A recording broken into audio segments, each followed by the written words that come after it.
Fala galera do primeiro colegial, professor Alf de Sociologia com vocês, e hoje a gente vai continuar a nossa matéria entrando no capítulo 3, que trata do tema interação social. Na aula passada a gente falou do conceito de estrutura social e entendemos que a estrutura, como um tipo de organismo ou corpo que constitui o todo da sociedade, é composta por várias partes que se integram, que se interrelacionam e que formam, portanto, aquilo que nós podemos chamar de regras sociais, padrões sociais, costumes, valores, ao qual o indivíduo, as pessoas, grupos, instituições fazem parte. Entendemos também que as instituições possuem seu próprio microcosmos ou mesmo a sua própria microestrutura e que possui também no seu interior suas outras partes que a compõem, como exemplo de uma escola, como nós falávamos, que em todas as suas determinadas funções internas se integram, se interagem e combinam para o seu funcionamento.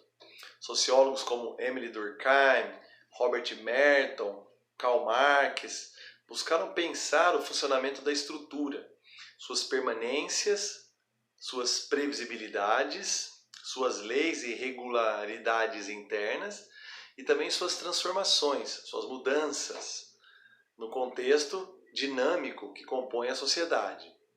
Na aula de hoje a gente vai falar do conceito de interação social. Como que essas partes internas que compõem a estrutura, os indivíduos e grupos, formam e combinam para compor a sua identidade, a sua singularidade e o seu relacionamento. É claro que um elemento fundamental na interação social humana ou animal em diversos aspectos é a comunicação, a linguagem. A linguagem é a construção talvez mais significativa do homem no mundo, pois é através dela que criamos todo o campo do simbólico, da imaginação, dos conceitos, das ideias, que vão, de certa forma, estabelecendo também os padrões, as normas, as regras, as próprias identidades. A linguagem pode existir de maneira verbal, expressa através das palavras, ou de maneira não verbal, seja por meio do corpo, dos gestos e mesmo das relações que se estabelecem direta e indiretamente. A forma de interagir do ser humano, de forma bastante flexível e ampla, se mostra como um diferencial de nossa espécie. E talvez um dos aspectos do nosso sucesso evolutivo, não sucesso no sentido qualitativo da palavra, mas apenas no sentido mesmo biológico evolutivo, de nós termos uma grande capacidade de adaptação, e de sobrevivência, foi, de certa forma, a nossa comunicação, a nossa imaginação, a criação dos nossos conceitos. Sobretudo a partir da capacidade humana de construir funções, instituições que asseguram a permanência da sociedade.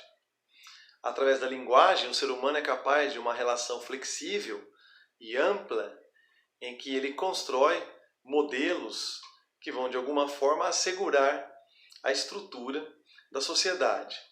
A interação se dá também de um modo bastante imprevisível, ou mesmo de modo bastante previsível. A gente pode entender que, num certo sentido, de forma previsível, o ser humano ele tem determinados status sociais que asseguram o seu lugar na sociedade. Desde o nascimento, existem diversos status adquiridos, aqueles que nós nascemos com eles, status adquiridos que fazem parte daquilo que nós somos, e que estabelece o nosso lugar na sociedade. O status corresponde ao papel social, praticamente, de cada indivíduo na sociedade e as funções e atividades que ele exerce a partir das suas características, do lugar, do espaço que ele ocupa dentro da sociedade. O status de um pai, de um filho, de um professor, de um trabalhador, de um político, de um líder, refere-se à posição na sociedade que a pessoa ocupa. Nós sabemos também que os status podem ser de natureza mais prevalecente, quando se estabelece os padrões normativos de comportamento de uma sociedade, o status diz respeito a uma forma predominante em que aceita ou mais aceita socialmente como normal. E assim a gente tem, de certo modo, uma posição de maior destaque na sociedade que é reconhecida a partir desse status. Portanto, nós sabemos que o status configura uma posição na sociedade e existem aqueles que têm uma maior prevalecência, predominância em determinado período, que pode configurar assim um lugar de destaque na sociedade. Assim também existem os status marginalizados, aqueles que não pertencem ao grupo dominante ou mesmo à forma de comportamento e padrões aceitos socialmente. Os grupos marginalizados sofrem o chamado estigma social, os rótulos sociais, as diversas formas de preconceito e exclusão social. Nos modos de interação, os grupos que sofrem estigma e rótulos, embora comuniquem com a sociedade e reivindicam seus espaços na sociedade, acabam por sofrer diversos tipos de violência, seja violência física ou violência simbólica, violência cultural.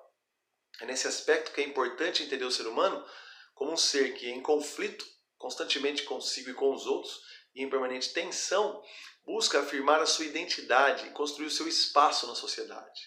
Como um ser territorial, o homem tem necessidade de reconhecimento e de abrigo, tem necessidade de construção do seu espaço e do seu território de sobrevivência.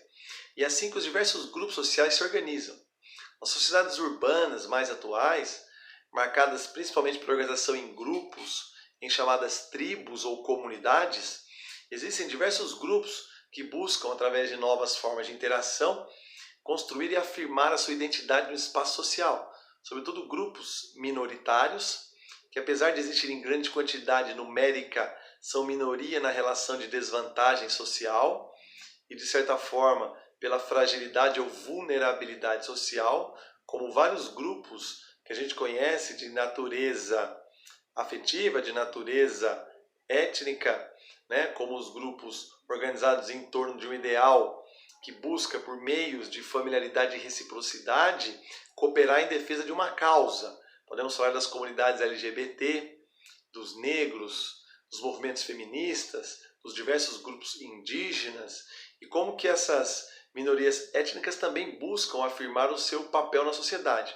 É importante entender na sociedade a partir dos anos 90, principalmente no século XXI, se a gente entender mais contemporaneamente a nós, que os espaços sociais se ampliaram, principalmente com o cyberespaço, com o espaço virtual das redes sociais, das mídias sociais e os diversos movimentos que se inserem hoje via Instagram, Facebook, Twitter, como essas ferramentas digitais aproximaram mais as comunidades e deram origem a novos grupos e comunidades, que por meio de bandeiras, causas, ideias, sentimentos comuns, se reúnem em espaços específicos, sejam eles bares, praças, para afirmar o seu modo de ser, sua vida, seus valores, como forma também de reforçar sua identidade, sua singularidade. As sociedades contemporâneas são marcadas por essa fragmentação do espaço e por essa luta por reconhecimento de suas identidades. Daí a importância da interação social como processo de construção do ser humano, entendendo que o ser humano não tem uma natureza constituída de forma eterna ou absoluta e que ele é puro devir, vir a ser, através da linguagem, das relações, e como que essas relações se mostram conflituosas na distinção que cada papel, status, de certa forma, representa dentro da sociedade.